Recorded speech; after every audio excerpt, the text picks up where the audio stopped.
सम्माननीय प्रधानमन्त्री श्री बालेन्द्र शाहज्यूबाट प्रधानमन्त्री पदको पद तथा गोपनीयताको शपथ लिने काम सम्पन्न भएको छ।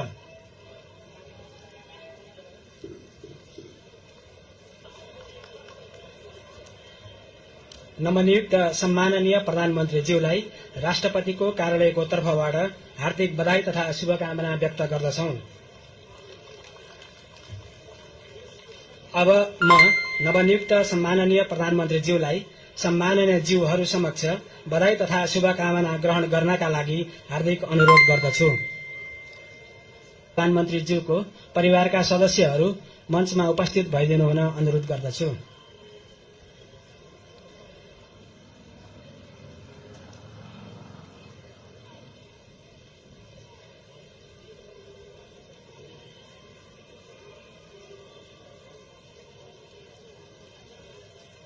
रामचन्द्र पौडेल समक्ष नवनियुक्त प्रधानमन्त्री बालेन्द्र शाहले पद तथा गोपनीयताको शपथ लिइसक्नु भएको छ र यति बेला नवनियुक्त प्रधानमन्त्री बालेन्द्र शाहका परिवार, उहाँकी श्रीमती सबिना काफ्ले र छोरी हामीले यति बेला देखिरहेका छौं। यो दृश्यमा परिवार सहित फोटो सेसनको कार्यक्रम रहेको छ र भर्खरै मात्रै पद तथा गोपनीयताको शपथ सम्पन्न भएको छ।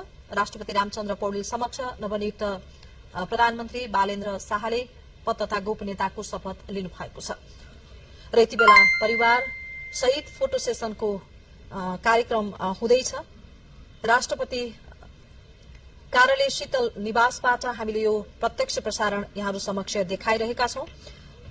राष्ट्रपति रामचन्द्र पौडेलले नेपालको संविधानको धारा 76 को उपधारा 1 बमोजिम प्रतिनिधि सभा सदस्य बालेन्द्र शाहलाई प्रधानमन्त्रीमा आजै मात्रै नियुक्त गर्नुभएको हो र अहिले भर्खरै उहाँलाई पद तथा गोपनीयताको शपथ पनि गराउनु भएको छ।